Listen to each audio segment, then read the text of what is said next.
හොඳයි දුවේ පුතේ අපේ 2016 ප්‍රශ්න පත්‍රයේ පළවෙනි පේපර් එකේ ඒ කොටස මේ කොටසේ ප්‍රශ්නාංක 6 සිට 10 දක්වා අපි මේ වීඩියෝ එකෙන් සාකච්ඡා කරනවා. එක්සෑම් එකට ලකුණු ගන්න පුළුවන් කෙටි ක්‍රම ඒ වගේම පහසු ක්‍රම අපි ඔයගලන්ට මෙතනදී කියලා දෙනවා. දැන් 6 වෙනි ප්‍රශ්නේ අසමානතාවයක් තියෙනවා 2x ධන 1 කුඩයි සමානයි 5යි කියන අසමානතාවයේ සපුරාලන ධන නිකිල සියල්ලම ලියන්න. එතකොට දැන් මේ ගැටලුවේදී ඔයගලන්ට කරන්න තියෙන්නේ මේ අසමානතාවය සාමාන්‍ය සමීකරණයක් වගේ විසඳන්න. දැන් අසමානතාවය 2x ධන 1 කුඩයි සමානයි 5යිනේ. මේක සාමාන්‍ය සමීකරණයක් විසඳනවා වගේ විසඳන්න. එතකොට සමීකරණයක් විසඳන්නේ කොහොමද කියලා ඔයගොල්ලෝ දන්නවා. දන්නේ නැත්නම් ඒ සම්බන්ධ අපේ වීඩියෝස් තියෙනවා ඒවා බලන්න. අපි ඉදිරියට ඒ වගේ තවත් වීඩියෝස් අරන් එනවා. අපිව subscribe කරලා තියාගන්න. මේ ධන 1 අපි දකුණු පැත්තට අරන් යනවා. ධන 1 දකුණු පැත්තට අරන් යනකොට ඍණ 1 බවට පත් වෙනවා. එතකොට 2x කුඩයි සමානයි 5න් එකක් අඩු වුනහම 4යි. දැන් 2x කුඩයි සමානයි 4යි. අපි 2x හොයන්න ඕන x කියන පදය. ඒතර 2x තියෙන හින්දා දෙකෙන් ගුණ වෙලා හින්දා අපි දෙකෙන් බෙදනවා. අපි දකුණු පැත්ත දෙකෙන් බෙදනවා. මේ එතකොට 2x මම නැවතත් ලියන්නම් 4යි x 4 බෙදීම 2යි x කුඩයි සමානයි 2යි. එතකොට ඔයගලන්ට පේනවා x කුඩයි සමානයි 2යි. එයාට අයත් ධන නිකිල මොනවද? මේ අසමානතාවයට අයත් වන ධන නිකිල මොනවද? එතකොට x කුඩයි සමානයි 2යි. දැන් සාමාන්‍යයෙන් ධන නිකිල කියලා කියන්නේ අපි මෙන්න මෙහෙම සංකේතයක් දානවා ධන නිකිල වලට. ධන නිකිල කියන්නේ ධන පූර්ණ සංඛ්‍යා. මෙන්න මේ වගේ ධන පූර්ණ සංඛ්‍යා. ඔවා තමයි ධන නිකිල කියලා අපි හඳුන්වන්නේ. ඒතර ධන නිකිල මෙතන මේ උත්තරයට අයිති වෙන්නේ x ට අයිති වෙන්නේ 2ට සමානයි 2 අයිති වෙනවා. ඒ වගේම 2ට කුඩයි. ඒතර එකත් අයිති වෙනවා. බිඳුව අයිති වෙන්නේ නැහැ. මොකද බිඳුව ධන නිකිලයක් නොවේ නිසා. ඉතින් බලන්න මේ වගේ සංකීර්ණ ගැටලු මෙතන මේ ගැටලුවේ ගොඩක් කරුණු අවශ්‍ය වෙනවා දැනගන්න. ඔයගොල්ලෝ මේ ගැටලුව හදන්න. ඉතින් ඒ වගේ සංකීර්ණ ගැටලු පහසුවෙන් විසඳන හැටි දැනගන්න අපේ channel එක subscribe කරලා තියාගන්න. ඊළඟට සුළු කිරීමක් තියෙනවා ඔයගලන්ට පේනවා. VJ භාග සුළු කිරීමක්. මේ VJ භාග සුළු කිරීමේදී ඔයගලන්ට පේනවා එක භාගයක හරය x අනිත් භාගයේ හරය 2x. ඒතර භාග එකතු කරද්දී හරය සමාන විය යුතුයි. ඉතින් ඒක නිසා අපි මේ x කියන හරය දෙකෙන් ගුණ කරනවා. මොකද අපේ උත්සාහය තමයි අනිත් භාගයේ හරය 2x නේ. මේ පළවෙනියෙන් තියෙන භාගයේ හරය 2x බවට හරවා ගැනීම.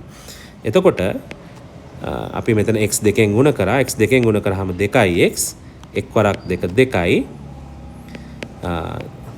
දැන් හරය සමානයි. ඔයාලට පේනවා දැන් හරය සමාන වුණා. හරය සමාන නම් අපි එකතු කරද්දී ඒ හරයමයි ලියන්නේ. ලවය අපි එකතු කරනවා. එතකොට ලවයට 3 කෙලෙනවා 2x ධන 3යි උත්තරේ. 8 වෙනි ප්‍රශ්නේ ඔයගලන්ට පේනවා 8 වෙනි ප්‍රශ්නය VJ ප්‍රකාශන දෙකෙහි කුඩාම පොදු ගුණාකාරය. මෙතන අපිට කෙටි ක්‍රමයක් අනුගමනය කරන්න පුළුවන්. මෙතන තියෙන්නේ xy සහ x වර්ගයනේ. මෙතන මෙන්න මේ කෙටි ක්‍රමය අනුගමනය කරන්න. මේක විශේෂ ක්‍රමයක්. ඔයගලන්ට පුළුවන් මෙතන තියෙන ඉංග්‍රීසි අකුරු එකිනෙකට වෙනස් ඉංග්‍රීසි අකුරු අඳුන ගන්න. මෙතන තියෙන x හා y නේ. x තියෙනවා y තියෙනවා වෙන මොකුත් නැහැ. ඒතර x ගේ වැඩිම බලය කීයද? x ගේ වැඩිම බලය මෙතන තියෙන x වර්ගය. ඊළඟට y ගේ වැඩිම බලය කීයද? y ගේ වැඩිම බලය මෙතන තියෙන y එකේ බලය. y එකේ බලයට අපි y කියලා ලිව්වත් කමක් නැහැ. ඒතර මේක තමයි උත්තරේ. බලන්න ගොඩක් පහසුයි. හොඳයි. ඊළඟට 9 වෙනි ගැටලුව යන්ත්‍රයකින් කුඹුරු යායක් අස්වනු නෙලීමට පැය 6ක් ගත වෙනවා. අස්වනු නෙලන්න පැය 6ක් ගත වෙනවා. එවැනි යන්ත්‍ර 3ක්. එවැනි යන්ත්‍ර 3කින් අස්වනු නෙලීමට ගත වන පැය ගණන කොපමණ? දැන් මේක සමානුපාත ගාණක්. ඔයගොල්ලෝ දන්නවා එකකින් පැය 6ක් යනවා නම් 3ක් දැම්මොත් මොකද වෙන්නේ? තව වෙලාව වැඩි වෙනවද අඩු වෙනවද? තව වෙලාව අනිවාර්යයෙන්ම අඩු වෙනවා. මොකද එක්කෙනෙක් කරන වැඩේ 3 දෙනෙක් කරාම ඉක්මනට කරගන්න පුළුවන් වෙලාව අඩු වෙනවා. එතකොට එකකින් පැය 6ක් යනවා නම් 3කින් හොයන්න අපි 3ෙන් බෙදනවා. එතන එකකින් පැය 6යි නම් එක් වරක් 6යි 3කින් නම් 3ෙන් බෙදුවම පැය 2යි. ඊළඟට 10 වෙනි ගැටලුව එකේ සිට 3 තෙක් අංක ලියා ඇති සර්ව සම කාඩ්පත් 3ක් සහිත පෙට්ටියකින් සසම්භාව්‍ය ලෙස කාඩ්පතක් ඉවතට ගන්නවා. එතකොට ඔත්තේ සංඛ්‍යාවක් ලියා ඇති කාඩ්පත ලැබීමේ සම්භාවිතාව අහනවා. එතකොට මේ මෙතන තියෙනවා කාඩ් 1 2 3 කාඩ් 3යි තියෙන්නේ. මේ කාඩ් 3න් එකක් එළියට ගන්නවා. අහඹු ලෙස ගන්නවා. ගන්නකොට ඔත්තේ සංඛ්‍යාවක් තියෙන කාඩ්.